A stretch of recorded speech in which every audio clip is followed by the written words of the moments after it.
अरहन्ताणम् नमो अरहन्ताणम् नमो अरहन्ताणम्। भगवान महावीर बहुत कम सोए।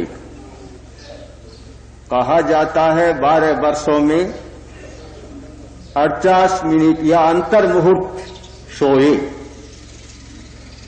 तो अगर कोई अपरिचित हो तो टिप्पणी कर सकता है कि शायद भगवान को अनिद्रा की बीमारी हो गई हो, और क्या कारण हो सकता है। और उस समय बड़ी बड़ी कंपनियां नहीं बनी थी जो नींद की गोलियां बेचती हो।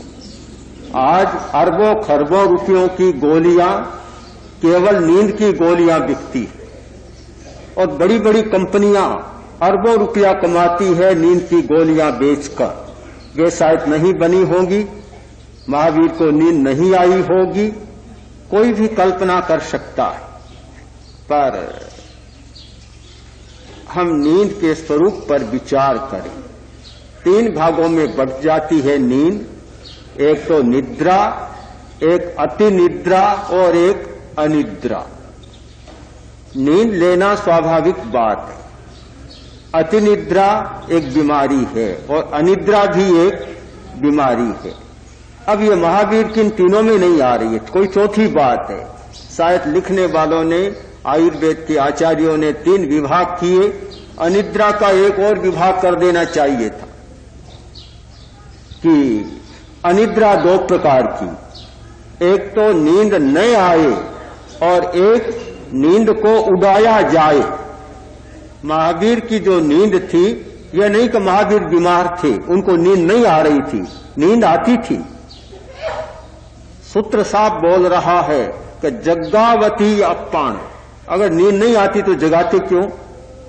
जग्गावती अप्पाणम, और जगाने के लिए फिर प्रयत्न भी करते, संक्रमण करते, बाहर चले जाते, टहलते, जगाते बार बार। यह तो साफ है कि अनिद्रा की बीमारी नहीं थी, यह तो बहुत साफ सूत्र से हो रहा है। जगाते थे, अब क्यों जगाते और इतना कैसे जगाया, यह एक प्रश्न है। तो निद्रा के आयुर्वेद में कई विकल्प दिए। कारण समझ लें कि एक नींद होती है मन शरीर श्रम संभवा, मन और शरीर की थकान होने से एक नींद आती है। एक नींद होती है श्लेष्म समुद्भवा, श्लेष्म बढ़ जाता है तो नींद आती है। एक नींद होती है आगंतुकी, आगंतुकी नींद, जो कोई विकृति होने से आने लग जाती है। एक होती है रोगानुवर्तिनी, कोई रोग होने से नींद ज्यादा आती है, रोगानुवर्तिनी नींद होती है। और एक नींद होती है रात्रि स्वभावा, रात में नींद आने का स्वभाव है, यानी तमोगुण बढ़ता है, अंधेरा बढ़ता है, नींद आने लग जाती है। कई कारण है नींद आने के। भगवान महावीर ने इन कारणों को समाप्त किया था, और उस पर भी हम विचार कर ले कि नींद न आने के, अनिद्रा के भी कई कारण है। अनिद्रा का कारण है वात का प्रकोप, पित्त प्रकोप, मानसिक संताप, मनस्ताप, मानसिक तनावास की भाषा में बेचैनी, और कोई अभिघात, कोई चोट लग गई दिल पर, ये कारण होते हैं तो अनिद्रा की बीमारी होती है। महावीर के न तो वात का प्रकोप था, न कोई पित्त का प्रकोप था, न कोई मानसिक तनाव था, न कोई दिल पर चोट थी। इन सब बातों से मुक्त थे। अनिद्रा की बीमारी नहीं थी, किंतु उन्होंने अनिद्रा का जीवन जिया, जागरूकता का जीवन जिया। जागरूक बने, नींद जब आई उड़ाने का प्रयत्न किया, अभ्यास किया। अभ्यास, एक विकल्प खोज लिया। जो आदमी नींद का विकल्प नहीं खोजता तो शायद नींद बहुत सताती है। अगर विकल्प खोज लेता है तो नींद की स्थिति कमजोर बन जाती है। वह विकल्प था भीतर में जागना। एक बाहर में जागना, एक भीतर में जागरूक बन गए, इतने आत्म महावीर जैसा आत्म जागरूक व्यक्ति साधना में दुर्लभ व्यक्तित्व, इतनी जागरूकता, भीतर में इतने जाग गए, निरंतर एक ही ध्यान, केवल आत्मा का ध्यान, आत्मा के साथ इतना तारतम्य जोड़ा, आत्मा के साथ इतनी लयबद्धता और एकात्मकता स्थापित कर ली कि शायद नींद को अवकाश ही कम रहा और जब जब अवकाश मिला तो फिर आत्मा के साथ जुड़ गए। ये आत्मा के साथ जुड़ जाना एक विकल्प है कि नींद को जीता जा सकता है। शरीर का श्रम भगवान करते थे, बराबर विहार करते थे। बिल्कुल एक उल्टी बात है, बहुत सारे साधक आश्रम बनाकर एकांत में बैठ जाते हैं, बिल्कुल चेष्टा निवृत्त होकर बैठ जाते कि बस बैठे रहो, आश्रम में रहो और वहीं साधना करो। महावीर की सारी साधना उल्टी है। तो बराबर विहार चर्या चलती रही, संक्रमण चलता रहा, घूमते रहे, एक स्थान पर भगवान नहीं टिके, बड़े बड़े बीहड़ स्थानों पर गए, घूमे साधना के काल में। तो शरीर का श्रम तो काफी था, पर मन का श्रम नहीं था बिल्कुल। इस बात से बहुत बचे।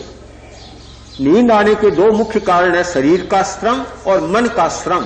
शायद मन का श्रम और ज्यादा कारण बनता है। मन का श्रम बिल्कुल नहीं, न तो पढ़ाई की, पढ़ते नहीं थे कोई भी पुस्तक, स्वाध्याय नहीं, आचार्यवर कहते हैं पुस्तक थी नहीं, पर पुस्तक नहीं थी तो गुरु के पास पढ़ते, गुरु किसी को बनाया ही नहीं, न तो गुरु बनाया न पुस्तक मिली, तो पढ़ते नहीं थे, न चितारना करते, चितारना। विद्यार्थी जो सारा काम करता है, एक पढ़ने वाला, गोची पूली कुछ भी नहीं था, न किसी से प्रश्न पूछना, न कोई लिखना, न कॉपियां भरना और न कोई नोट लेना, कुछ भी नहीं था। मानसिक श्रम बिल्कुल नहीं, न कुछ सोचना, सोचता है, चिंतन करता है तो भी श्रम होता है, न कोई सोचने का श्रम था। मानसिक श्रम बिल्कुल नहीं, बिल्कुल नहीं। तो बोला तनाव क्या हो, तनाव का प्रश्न ही नहीं। तो मानसिक तनाव कम हो गया तो 50% नींद तो समाप्त वैसे हो। अगर हम बांट लें शरीर और मन को 50-50% अंक दें तो 50% अंक तो समाप्त, यानी मन का कोई श्रम नहीं, तो मन से जो नींद आती है वह तो पूरी हो गई। अब 50% जो शरीर का श्रम रहा, उसमें भी शरीर को भी इतना ढीला छोड़ना सीख गए, कायोत्सर्ग करना, कि शरीर का श्रम भी अश्रम में बदल दिया, शिथिलीकरण कर दिया। तो समझ लो कि 30% नींद फिर चली गई। अब पीछे बची 20%। अब 20% नींद आती तो रात को आती, रात को, क्योंकि रात्रि प्रभवा, रात को नींद आती। तो रात में भी आने में यह बात और पित्त आदि का प्रकोप बनता है। तो आहार का ऐसा कोई कर लिया कि भला खाए तो नींद आए। अब भूखे को क्या, भूखा तो तारा गिनता है, नींद कैसे आए? न आहार और न पानी, 12 वर्षों में सुख से रोटी एक दिन भी नहीं खाई होगी। इसका मतलब लौकिक भाषा में कह रहा हूं, कभी जो आराम से रोज खूब मजे से खाए, कहां था? लाकर देने वाला नहीं, कोई चिंता करने वाला नहीं, महावीर आपको कुछ मिलता है कि नहीं मिलता है, कोई चिंता करे कि आज पारना है, कुछ मिला या नहीं मिला, मैं घरों में निगाह कर लेता हूं, कोई साथी था ही नहीं। कौन चिंता करे? चिंता करने वाला नहीं। जहां गए, हाँ, कोई दलाली करने वाला भी नहीं, कोई श्रावक भी नहीं मिला। कभी दलाली करे, बता दे भी अमुक घर में उकाली बनी है, कि अमुक घर में ये बना है, कि आपको लाकर दे दे, नहीं कोई बता दे, हाँ बता भी दे, सोचता है कि वहां मिलता है, जोगवाई है कि वहां क्या है।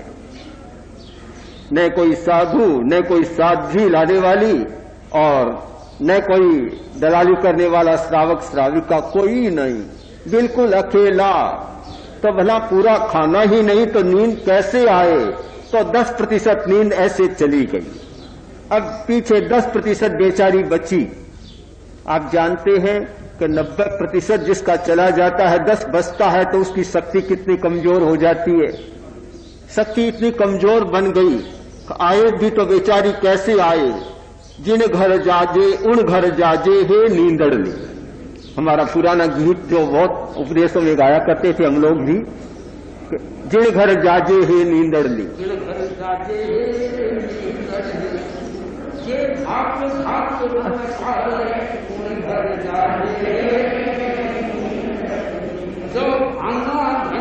घुटाए उन घर जाजे हे नींदड़ली। तो जो धाप धाप कर खावे उन घर जाए। नींद ने भी शायद परामर्श लिया किसी से कि मैं कहाँ जाऊं, तो परामर्श किसी ने दे दिया कि उन घरों में जाना कि जो धाप धाप कर खाए।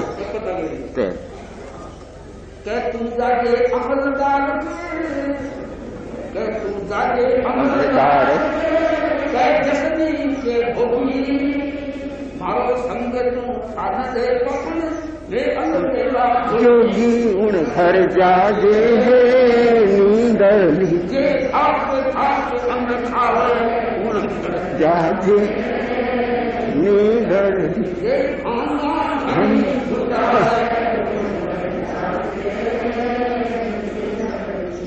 तो वह तो अलबेला जोगी था, पहले ही चेता दिया कि वहां मत चले जाना, जाओगी तो खाली हाथ लौटोगी, खराब बनोगी।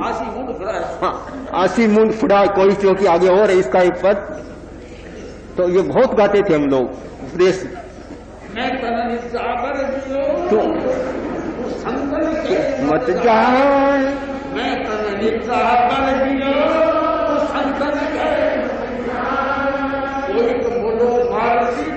आसी मुंड फुड़ाई।